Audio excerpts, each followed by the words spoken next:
एक गांव था जिसका नाम था शिवग्राम।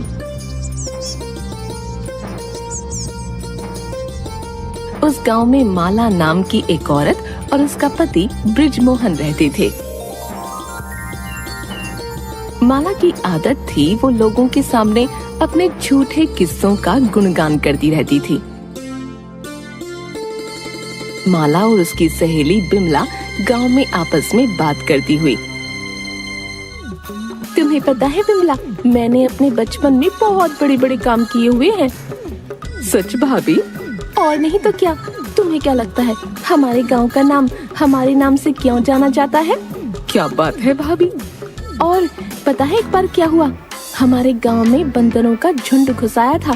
तो फिर क्या हुआ भाभी? तब मैंने बंदरों को डंडा मार मार कर भगा दिया था। सब बंदरों को उनकी नानी याद दिला दी थी, तुम्हारी सहेली माला ने। तभी तो सारे गांव वाले कुछ भी होता था मुझे ही बुलाया करते हैं। क्या बात कर रही हो भाभी, बंदरों से आपको डर नहीं लगा? आपने उनको भगा दिया? वाह वाह, कमाल कर दिया आपने। हाँ और क्या, बंदर क्या चीज है, मेरे सामने तो शेर आ जाए तो वो भी 10 बार सोचेगा कि माला से पंगा लेऊं या नहीं। जी जी, आप तो बहुत बहादुर हो। और क्या, बस अपने मुंह मियां मिट्ठू नहीं हुए कभी भी। बहादुरी तो कूट कूट कर भरी है माला में। इतनी ही बात हो रही थी कि तभी माला का पति बोला, सुनती हो कि नहीं? हाँ क्या हुआ? मैं खेत जा रहा हूँ। तू अपना ये बड़ाई अगर छोड़ चुकी हो तो खाना बनाकर खेत में ले आना। बाप ने मारी पिद की, बेटी तीरंदाज। इतना बोलकर खेतों की तरफ निकल गया।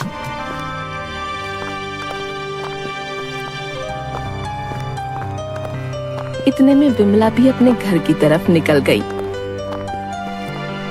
माला अपने घर के काम में वापस लग गई।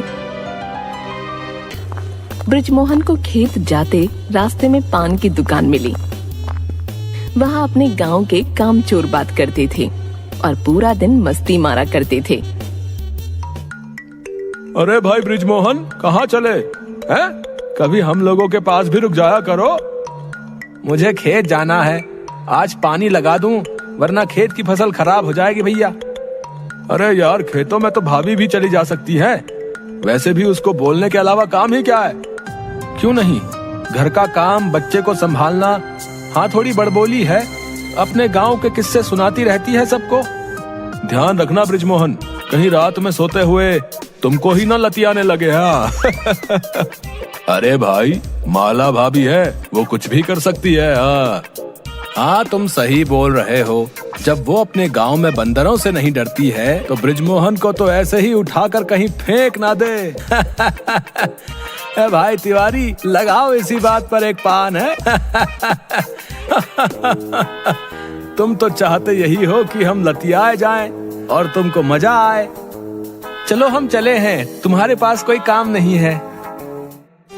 बृजमोहन यह बोलकर खेतों की ओर बढ़ गया।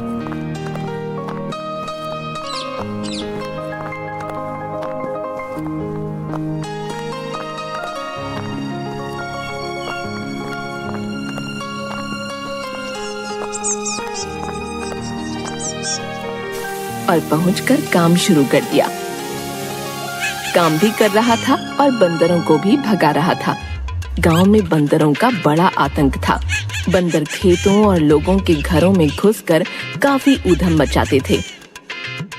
माला भी अपना काम करके बृजमोहन के लिए खाना लेकर खेतों की तरफ आई।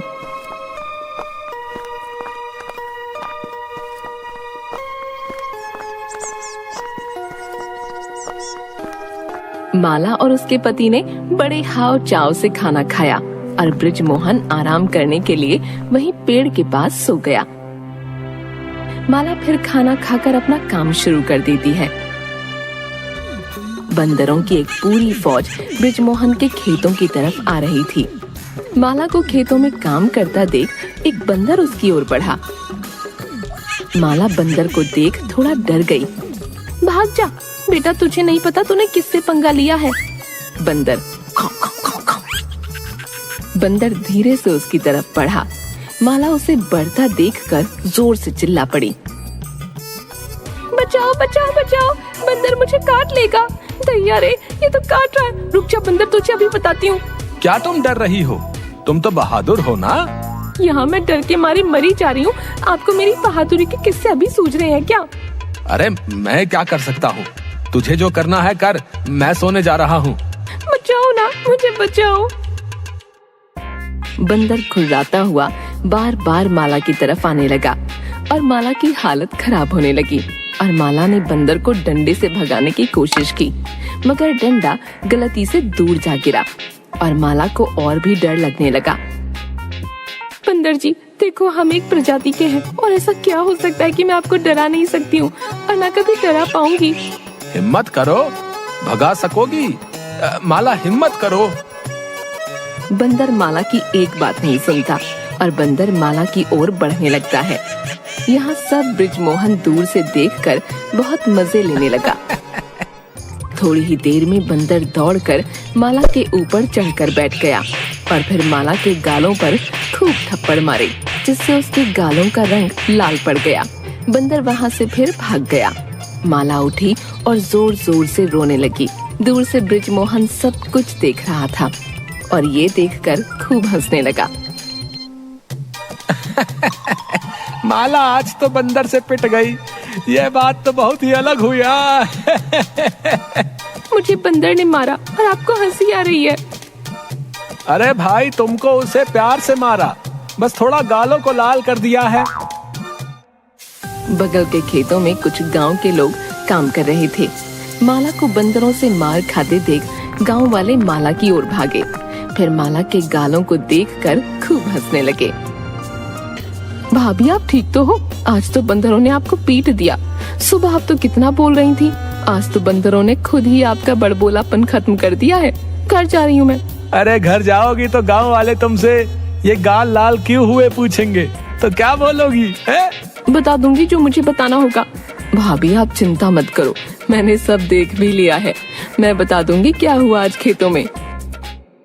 मगर माला को इन बंदरों के हाथों से पिटता देख दूर अपने खेतों में खड़े विमला और उसके पति ने देख लिया था और वो दौड़कर अपने घर आए और विमला ने फिर ये बात पूरे गांव में फैला दी। सबको माला के गाल क्यों लाल हुए ये नहीं पता था, मगर विमला और उसके पति ने सबको बता दिया कि माला के पेट पर बंदरों ने चढ़कर उसके गालों को लाल कर दिया। ये बात धीरे धीरे पूरे गांव में फैल गई और माला को हर कोई रोक कर पूछने लगा कि हुआ क्या था।